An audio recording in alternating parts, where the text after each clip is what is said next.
Hello दोस्तों, स्वागत है आप सभी का अध्ययन स्टडी पॉइंट पर। तो दोस्तों, जैसे हम इसके लास्ट वीडियो में जो देख रहे थे, अधिगम के क्वेश्चन सीरीज पर हम चर्चा कर रहे थे।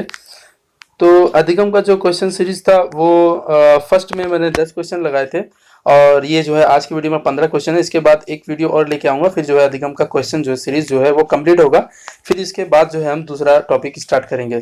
तो दोस्तों, इस चैनल पर अगर आप पहली बार आए तो प्लीज़ चैनल को पहले सब्सक्राइब कर लें और साथ ही बेल आइकन को भी प्रेस कर लें ताकि अगली वीडियो का नोटिफिकेशन आपको सबसे पहले मिल सके। तो दोस्तों, जैसा कि हम आज स्टार्ट करने जा रहे हैं क्वेश्चन सीरीज अधिगम का, तो आइए चलिए शुरू करते हैं कि क्वेश्चन नंबर फर्स्ट के साथ। क्वेश्चन नंबर फर्स्ट क्या क्या कहता है कि मतलब जैसे सीखने के लिए विषय का स्वरूप कैसा होना चाहिए। जैसे आप बच्चों को कोई सब्जेक्ट पढ़ा रहे हैं, है राइट, और आप बच्चे को जो सब्जेक्ट पढ़ रहे हैं वो आप कैसे पढ़ाएंगे, उस बच्चे को वो विषय कैसे समझाएंगे, कैसे सिखाएंगे। तो वही चीज़ ये है, ये क्वेश्चन पूछना चाह रहा है कि सीखने के लिए विषय का स्वरूप कैसा होना चाहिए। तो विषय का स्वरूप जो है आपका जो दिया हुआ है ऑप्शन 4, वो ऑप्शन नंबर 1 कैसा है कि विषय जो है पहले कठिन से स्टार्ट होना चाहिए, फिर सरल की ओर जाना चाहिए, या फिर सिर्फ सरल ही रहना चाहिए, या फिर सरल से कठिन की ओर होना चाहिए, या फिर कठिन से सरल होना चाहिए। सॉरी, ये मिस टाइप की वजह से कठिन से सरल 2 बार आ गया है। तो ये ऑप्शन नंबर 1 और ऑप्शन नंबर 4 जो है ये गलत है। और ऑप्शन नंबर 2 और 3 में अगर आप देखें तो जो है आपका सही आंसर जो होगा वो सरल से कठिन की ओर होगा। जिस तरह से संज्ञानवादी सिद्धांत में था पूर्ण से अंश की ओर जो है वो ज्यादा बल देता था, तो जो पूर्ण से अंश की ओर सिद्धांत है वो काफी इफेक्टिव है कुछ मामलों में। जैसे कि अगर हमको किसी बच्चे को किसी फूल के बारे में बताना है, राइट, तो हम क्या करते हैं, उस बच्चे को पहले क्या करते हैं, पूरा फूल दिखाते हैं पूर्ण से अंश की ओर। उस बच्चे को पूरा फूल दिखाते हैं, फिर पूरा फूल दिखाने के बाद उसमें जो है हम बच्चों को उसके अलग अलग पार्ट्स की जो है जानकारी देते हैं। तो अलग अलग पार्ट्स की जब हम जानकारी देते हैं, जैसे कि ये पत्ती है, ये पत्ती है, और नीचे जो है इसको हम पुष्प अंग कहते हैं, मतलब जिस पर फूल जो है जिस पर कनेक्ट होता है, और वर्तिकाग्र जो होता है, और स्टिग्मा होता है, और ऐसे सारे पार्ट्स जो होते हैं वो सारे पार्ट्स जो हैं वो फूल के बारे में बताते हैं। तो ये सिद्धांत जो कहता है कि पूर्ण से अंश की ओर। तो इसी तरह से ये जो सीखने के लिए विषय का स्वरूप होना चाहिए, वो स्वरूप जो होना चाहिए पहले सरल होना चाहिए, फिर जो है सरल से धीरे धीरे धीरे धीरे स्टेप वाइज जो है कठिन की ओर जाना चाहिए। तो इसमें जो है राइट आंसर होगा वो होगा सरल से कठिन की ओर। आइए चलते हैं क्वेश्चन नंबर 2 की तरफ। तो दोस्तों, क्वेश्चन नंबर 2 है कि स्टेटमेंट है, आपको बताना है कि ये स्टेटमेंट किसका है। तो आप जो है इसको सोचें, क्वेश्चन पढ़ें। क्वेश्चन है कि व्यवहार के कारण व्यवहार में आया परिवर्तन, ये किसका कथन है।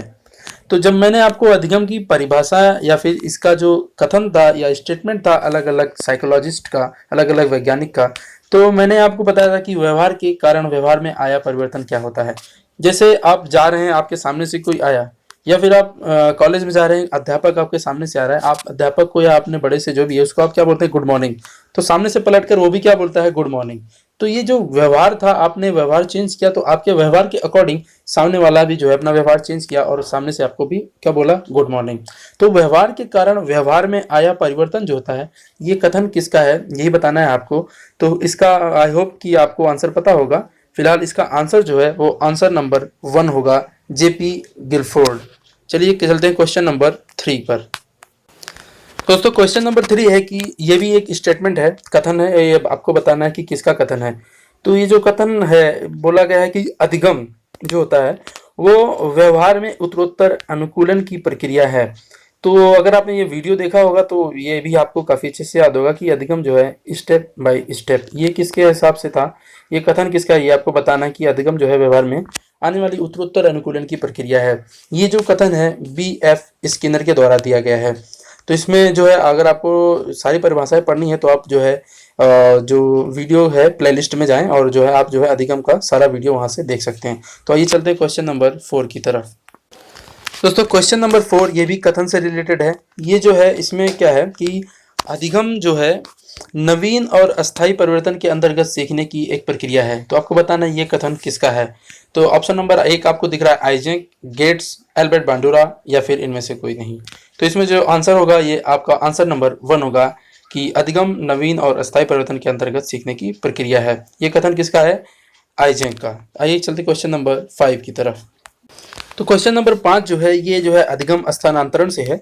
तो अधिगम स्थानांतरण में जैसा कि मैंने बताया था कि ये सकारात्मक अधिगम जो है वो जो है 3 पार्ट में होता है, तो वो है उसी से रिलेटेड इसमें पूछा है कि सकारात्मक अधिगम स्थानांतरण कितने प्रकार के होते हैं।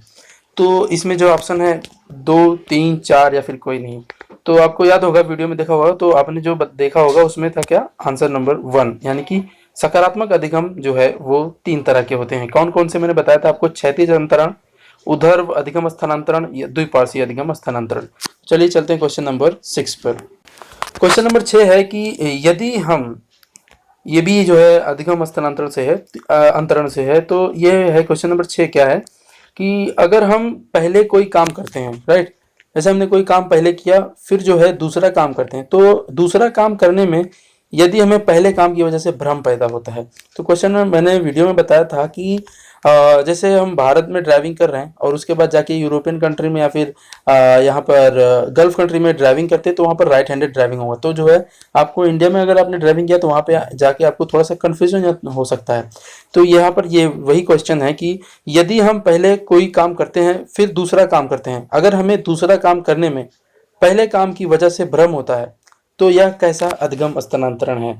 तो यहाँ पर जो अधिगम स्थानांतरण होगा वो जो है आपका आंसर होगा नकारात्मक अधिगम स्थानांतरण। तो चलिए क्वेश्चन नंबर चलते हैं 7 पर। दोस्तों क्वेश्चन नंबर 7 है कि सामान्यीकरण, नॉर्मलाइजेशन जिसको कहते हैं इंग्लिश में, तो सामान्यीकरण का नियम किसने दिया था। तो यहाँ पर जो है ऑप्शन जो है आपको काफी अच्छा ऑप्शन दिया है। तो जैसा कि ऑप्शन नंबर 1 या 1 है थॉर्नडाइक, ऑप्शन नंबर 2 है CH जड और ऑप्शन नंबर 3 है RM गैगने, या फिर कहीं पर इसको गैने भी बोलते हैं, या फिर इनमें से कोई नहीं।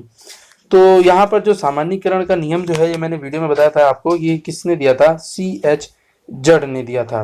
तो चलिए चलते हैं क्वेश्चन नंबर 8 पर।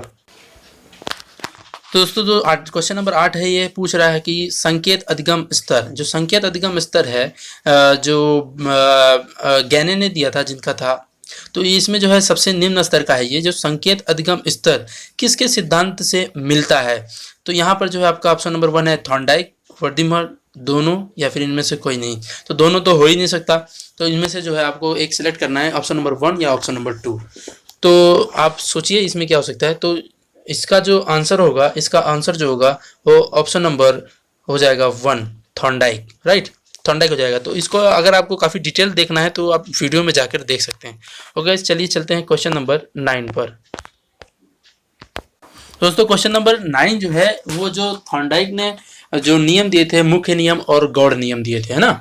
तो वो वही क्वेश्चन है इसमें कि थॉर्नडाइक ने मुख्य कितने नियम दिए थे। तो थॉर्नडाइक ने जो मुख्य नियम दिए थे, तो जो मैंने थॉर्नडाइक के ऊपर पूरा वीडियो लेकर आया था मैं, तो वो जो है वो भी जाकर आप जो है देख सकते हैं। तो यहाँ पर जो है कि ऑप्शन जैसा कि है 2, 4, 3 या फिर कोई नहीं। तो इसमें से जो थॉर्नडाइक ने नियम, मुख्य नियम दिए थे, वो दिए थे मुख्य नियम 3, और जो गौड़ नियम दिए थे वो 5 दिए थे। तो जो 3 मुख्य नियम दिए थे वो अभ्यास, तत्परता और प्रभाव के, ये तीनों नियम जो है दिए थे थॉर्नडाइक ने। चलिए क्वेश्चन नंबर चलते हैं 10 पर। दोस्तों क्वेश्चन नंबर 10 जो है वो है कि समान तत्वों का नियम किसने दिया, मतलब समान तत्वों का नियम किसने दिया। तो इसमें जो है ऑप्शन नंबर 1 है थॉर्नडाइक, ऑप्शन नंबर 2 है वुडवर्थ, ऑप्शन नंबर 3 है स्किनर और ऑप्शन नंबर 4 है इनमें से कोई नहीं। तो जो समान तत्वों का नियम जो है ये जो है बताता क्या है कि किसी एक क्षेत्र में सीखा गया ज्ञान, जो ज्ञान आपने किसी एक क्षेत्र में सीखा है वो दूसरे क्षेत्र में उपयोग कर रहे हो, उसमें कितनी समानता है, ये चीज जो है समानता तत्व को बताती है। तो ये जो नियम दिया था, ये जो दिया था थॉर्नडाइक ने दिया था, राइट, किसने दिया था, थॉर्नडाइक ने। चलिए चलते हैं क्वेश्चन नंबर 11 पर, देखते हैं कि क्वेश्चन नंबर 11 में क्या है। दोस्तों क्वेश्चन नंबर 11 कहता है कि मतलब इसका जो है अधिगम स्थानांतरण से क्वेश्चन है। ये क्वेश्चन क्या है कि एक कार्य का दूसरे कार्य पर कोई प्रभाव न पड़ना, मतलब आप एक कार्य किए फिर उसके बाद दूसरा काम करने गए, तो जो आपने पहले काम किया उसका दूसरे जो काम करने जा रहे हैं उस पर किसी तरह से कोई प्रभाव ना हो। तो यही क्वेश्चन है कि एक कार्य का दूसरे कार्य पर किसी भी तरह का कोई प्रभाव ना पड़ना किस तरह का अधिगम स्थानांतरण है। तो दोस्तों मैं वापस यही कह रहा हूँ कि अधिगम स्थानांतरण वगैरह का अगर आपने वीडियो नहीं देखा है, इसका भी मैंने पूरा अलग वीडियो बनाया है, तो आप जो है प्लेलिस्ट में जाएं और अधिगम से रिलेटेड पूरा का पूरा वीडियो मैंने पूरा टॉपिक दे दिया है, मतलब कहीं से भी आपका कुछ भी नहीं छूटेगा। तो आप वीडियो में के जो है चैनल के प्लेलिस्ट में जाएं और वहाँ से जो है अधिगम का पूरा टॉपिक आप अपना क्लियर कर सकते हैं। तो ये जो अधिगम स्थानांतरण है कि एक काम हम कर रहे हैं और दूसरा काम पर उसका कोई इफेक्ट नहीं हो रहा है, तो मतलब क्या है, कोई इफेक्ट नहीं हो रहा है। जब कोई इफेक्ट नहीं हो रहा है तो अगर ध्यान से देखें तो इसका आंसर जो है वो क्वेश्चन में ही है। तो क्वेश्चन में इसका आंसर क्या हो जाएगा, ऑप्शन नंबर 3 शून्य अधिगम अंतरण या शून्य अधिगम स्थानांतरण। और इसी तरह से अगर पॉजिटिव वे में देखें कि एक कार्य का दूसरे कार्य में अगर लाभ मिल रहा है, जैसे आपने एक काम किया फिर दूसरा काम आप करने गए, है ना, तो उसमें अगर आपको उसका लाभ मिल रहा है, जैसे आप इस एग्जांपल के तौर पर जैसे आप टेबल्स याद किए हैं या पहाड़े याद किए हैं, 2 दूना 4 2 दूना 4 2 चौका 8 या 12 13 14 पहाड़ा याद किया आपने, 2 का पहाड़ा मान लो याद कर लिया। उसके बाद क्या करने के, आप स्क्वायर्स याद करने के कि 2 का स्क्वायर कितना होता है, 4 का स्क्वायर कितना होता है, 8 का स्क्वायर कितना होता है। तो जब आपको टेबल्स याद रहेंगे तो आपको जो है स्क्वायर याद करने में या क्यूब्स याद करने में जो है काफ़ी मदद मिलेगी। तो यहाँ पर क्या हो रहा है, एक कार्य का फायदा आपको दूसरे कार्य में मिल रहा है, मतलब आपने टेबल तो याद कर लिया लेकिन उसका फायदा आपको किस में मिल रहा है, स्क्वायर याद करने में मिल रहा है। तो ये जो अधिगम स्थानांतरण है, जो टेबल का स्थानांतरण, जो टेबल आपने याद किया, आपका ज्ञान का स्थानांतरण जो है आपके स्क्वायर याद करने में मदद कर रहा है। तो ये जो अधिगम स्थानांतरण है ये जो है पॉजिटिव या फिर सकारात्मक अधिगम स्थानांतरण है। तो यहाँ पर जो इसका क्वेश्चन नंबर 11 का जो आंसर होगा, यहाँ पर दूसरे कार्य पर कोई प्रभाव न पड़ना, ये जो है आएगा शून्य अधिगम अंतरण या फिर शून्य अधिगम स्थानांतरण के अंतर्गत। तो आइए चलते हैं क्वेश्चन नंबर 12 पर। दोस्तों जो क्वेश्चन नंबर 12 है ये पुस्तक को लेकर है। तो यहाँ पर जो पुस्तक है, यहाँ पर आपको बताना है कि ये पुस्तक किसने लिखी। तो यहाँ पर जो क्वेश्चन है कि social foundation thought and action, तो social foundation thought and action ये पुस्तक जो है ये किसने लिखी। Option number 1 Albert Bandura, B.F. Skinner या फिर थॉर्नडाइक या फिर किसी ने नहीं लिखी इसमें से। तो जो क्वेश्चन नंबर 12 का आंसर होगा वो जो होगा ऑप्शन नंबर 1 होगा एल्बर्ट बांडुरा। चलिए क्वेश्चन नंबर चलते हैं 13 पर। दोस्तों क्वेश्चन नंबर 13 जो है उसी से रिलेटेड है जो आपने क्वेश्चन नंबर 12 किया। तो यहाँ पर जो पूछ रहा है क्वेश्चन नंबर 13 में, तो प्राणी जो है ये स्टेटमेंट या थ्योरी जो थी, इन्होंने जो लिखी थी किताब एल्बर्ट बांडुरा ने, तो उसमें जो है इन्होंने अपना सामाजिक संज्ञानात्मक सिद्धांत दिया था। तो यहाँ पर जो क्वेश्चन नंबर 13 है, मैं आपसे पूछना चाह रहा हूँ कि मतलब प्राणी जो है दूसरे के व्यवहार को देखकर सीखता है, यह किसकी थ्योरी थी। ये जो थ्योरी थी क्या इवान पी पावलोव की थी या फिर B.S. स्किनर की। यहाँ पर स्किनर है, स्किनर लिख उठा है, यहाँ पर जो है स्किनर की थी या फिर बांडुरा की थी या फिर इनमें से किसी की नहीं थी। तो यहाँ पर जो आपका आंसर होगा वो होगा एल्बर्ट बांडुरा, है ना। यहाँ पर जो ऑप्शन होगा वो होगा एल्बर्ट बांडुरा। तो चलिए आप चलते हैं क्वेश्चन नंबर 14 पर।